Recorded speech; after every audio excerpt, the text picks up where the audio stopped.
Bluetooth is a fascinating technology. For example, when you play music on your wireless headphones, your smartphone transmits around 1,000,000 ones and zeros to your headphones every second using Bluetooth. But how are 1,000,000 or so ones and zeros wirelessly transmitted every single second between your smartphone and your wireless earbuds? In order to answer this question, we're going to explore the engineering behind Bluetooth and the principles of wireless communication. Before we get into the details and specifics of Bluetooth, let's start with an analogy. When you see a traffic light change color, you recognize what that color change means. The traffic light uses a section of the electromagnetic spectrum, or light, to convey information. The green light has a wavelength of around 540 nanometers. Yellow around 570 nanometers, and red around 700 nanometers. Your eyes can easily distinguish between these different wavelengths of light, and your brain interprets these different wavelengths and the information they convey. Your smartphone and wireless earbuds communicate using electromagnetic waves in a rather similar fashion, but utilizing a different section of the spectrum. Specifically, Bluetooth uses waves that are around 123 millimeters in wavelength. They are invisible to the human eye and can generally pass through obstructions like walls, rather like visible light passing through glass. When your smartphone sends a long string of binary ones and zeros to your earbuds, it communicates these ones and zeros by designating a wavelength of 121 millimeters as a 1 and a wavelength of 124 millimeters as a 0, similar to the 540 nanometer green and the 700 nanometer red colors of the traffic light. Your smartphone's antenna generates these two wavelengths and switches back and forth between them at an incredible rate of about 1,000,000 times a second. With this process of switching between the two wavelengths, kind of like switching between the red and green traffic lights, your smartphone can communicate around 1,000,000 ones and zeros every single second to your earbuds. And amazingly, engineers have designed the antenna and circuitry in your earbuds and smartphone to be attuned to sensing and transmitting these wavelengths back and forth to one another. Before we dive into further details on Bluetooth, let's briefly explore and clarify these visualizations because they're potentially rather confusing. First of all, electromagnetic waves do not travel in a single direction in a sinusoidal fashion like this. In fact, the electromagnetic waves that are transmitted from your smartphone travel out in all directions like an expanding sphere. When your smartphone switches between frequencies, it's as if it were a light bulb that rapidly changes between two different frequencies of millimeter-length electromagnetic waves, which travel out as expanding spheres. As a result, your smartphone and wireless headphones can work in any direction. Thus, this visualization of a directional sinusoidal wave is lacking, yet there are still merits to the visualization. In order to give you a sense of how Bluetooth works, we're going to use 4 different visualizations that are all different perspectives of looking at the same invisible thing. Here we have the sinusoid waves, which give us a sense of the frequency and wavelength of the electromagnetic wave. What's moving up and down is not the wave itself, but rather it's the strength of the electric field. This perspective just shows us a directional sliver or ray of the expanding sphere with the electric field going up and down as the Bluetooth signal propagates outwards in all directions. If we were to measure the electric field at a single point in space, we would find that the strength of the electric field would increase and decrease sinusoidally, and the number of peaks per second would be the frequency. Furthermore, we're ignoring the magnetic field component of the electromagnetic wave, as including it would be too confusing. Let's move on to the second visualization. Here we have the traveling binary numbers, which give us a sense of the data being sent. However, it also doesn't show the spherical propagation of the electromagnetic waves or the changing frequency of the wave. Note that it's possible to send multiple bits at the same time, which we'll explore later. Third, we have the expanding spheres visualization, which gives a sense of the true near omnidirectional emission of electromagnetic waves from your smartphone and headphones. But it's difficult to show the frequency or the data that's being sent, and it's rather visually complex to process. And last, we have the simplified spheres, which help us see that these two devices are emitting and receiving electromagnetic waves along the same frequencies, but it doesn't show us much else. Different visualizations are useful in different scenarios, and with that covered, let's get back to the focus of this video. As mentioned, Bluetooth operates at around 123 millimeters of wavelength, but specifically, it operates between 120.7 millimeters and 124.9 millimeters of wavelength in the electromagnetic spectrum. Note that these frequencies are more commonly referred to as having a 2.4 to 2.4835 GHz frequency bandwidth, or range. Just as our eyes see within a range on the electromagnetic spectrum, Bluetooth antennas see or perceive within their own range of frequencies. Now, at any given time, there might be dozens of people using Bluetooth devices at the same time in the same room. To accommodate so many users, this section of the electromagnetic spectrum is broken up into 79 different sections or channels, with each channel having a specific wavelength for a 1 and another for a 0. And at any given moment, your smartphone and earbuds communicate across just one of these channels. For example, these are the frequencies for a 1 and a 0 in channel 38, whereas these are the frequencies for channel 54. Now, this begs the question, if dozens of devices are using the same wavelengths and possibly the same channel, how do your earbuds receive long strings of binary bits or messages from your phone exclusively? Well, first, the messages are assembled into packets. In each packet, the first 72 bits are the access codes that synchronize your smartphone and earbuds to make sure that it's your specific earbuds that receive the message. These access codes are similar to the address words on a postal letter or package. The next 54 bits are the header which provides details to the information being sent, which in our analogy can be equated to the size of the letter or the box. And the last 500 bits are the actual information or payload, kind of like the contents of our postal letter or box, which in this case are the digital ones and zeros that make up the audio that you're listening to. Okay, so now let's add more complexity to the mix. As mentioned, Bluetooth operates in a set of 79 different channels. However, when your smartphone and earbuds communicate, they don't stick to a single channel, but rather they hop around from channel to channel, kind of like channel surfing on your TV. In fact, this hopping between the 79 channels, which is called frequency hopping spread spectrum, happens 1,600 times a second, and after each hop, one packet of information composed of the address, header, and payload is sent between your smartphone and earbuds. Your smartphone dictates the sequences of channels it will hop to, and your earbuds follow along. Furthermore, if one of the 79 channels is noisy due to interference or is crowded with other users, then your smartphone adapts and doesn't use that channel until the noise clears.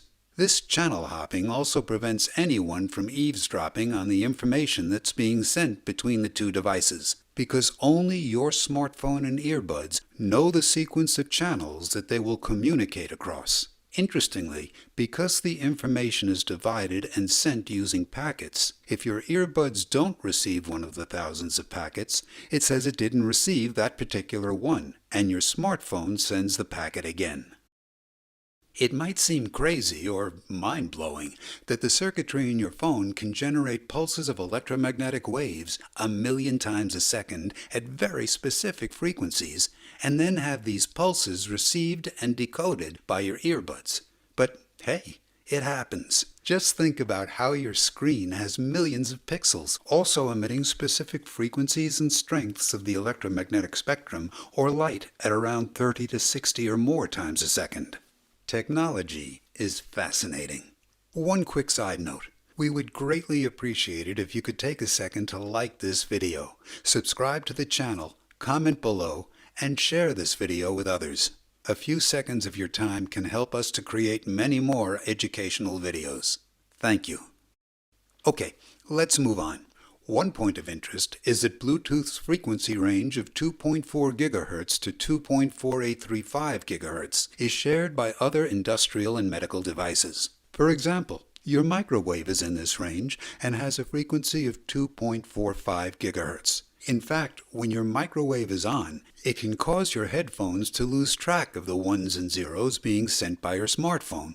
Or, in other words, your headphones can lose signal.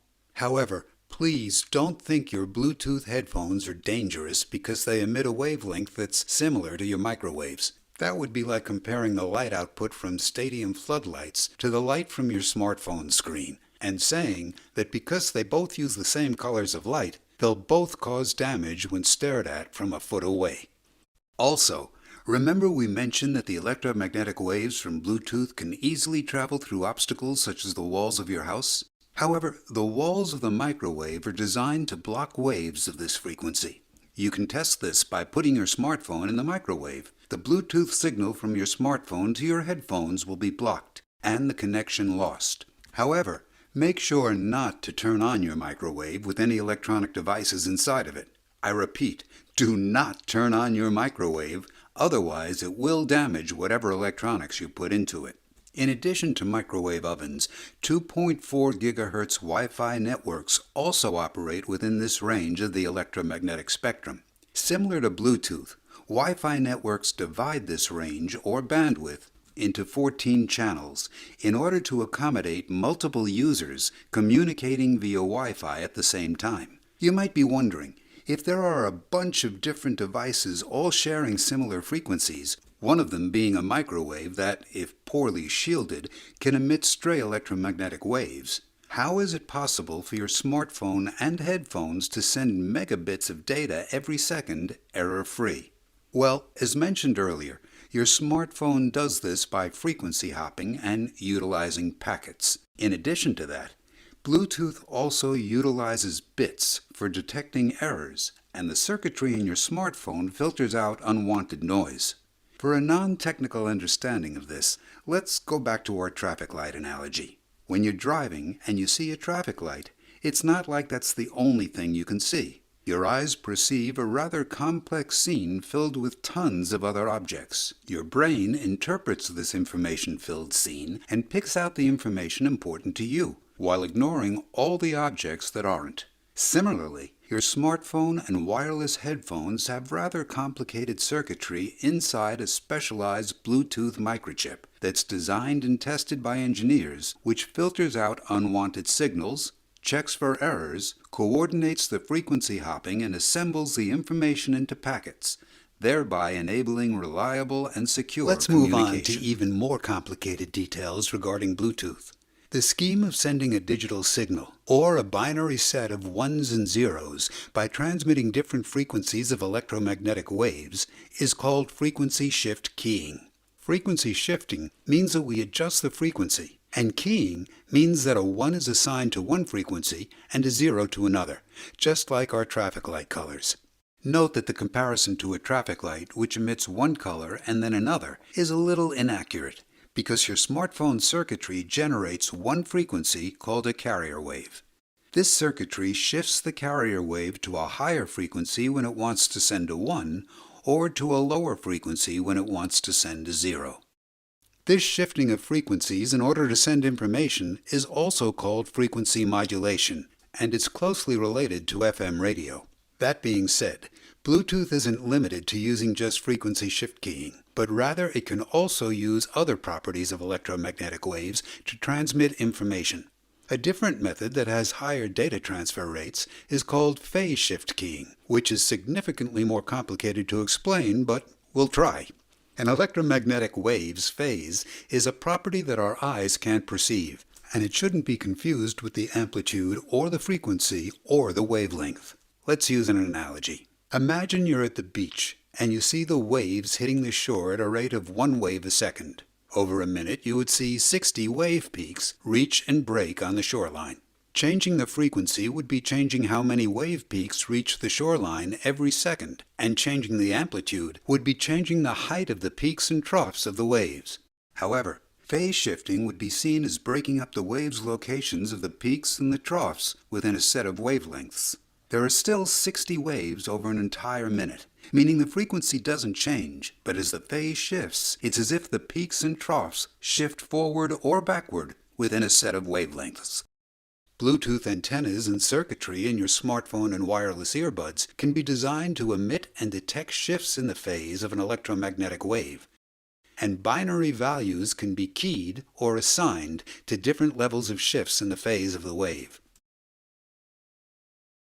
There are a few things to note with our examples and explanations. We've talked a lot about your smartphone sending information to your wireless earbuds. However, your earbuds also send data to your smartphone.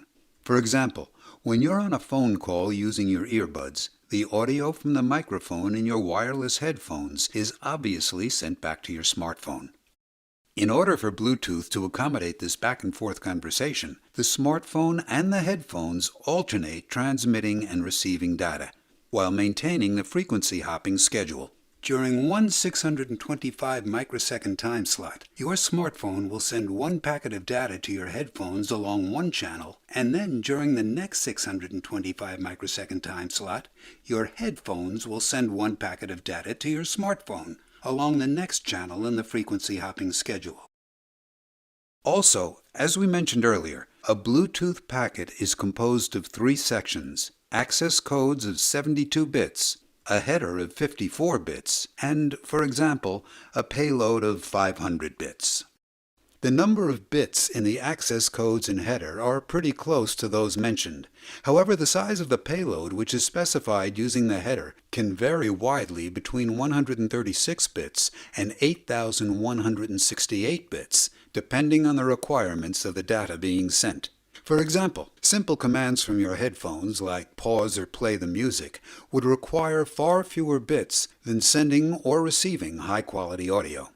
An additional caveat is that the electromagnetic waves sent and received from the antenna in your smartphone and earbuds and the light from a traffic light share the aspect that they both function within the electromagnetic spectrum. However, the principles that govern how your smartphone and headphones generate and receive those electromagnetic waves are quite different from the principles around how traffic lights and your eyes work. It's kind of like how fire and an electric radiator both generate heat, but using vastly different methods. The principles behind Bluetooth fall under the category of antenna theory and will be explored in a separate episode. Thanks for watching.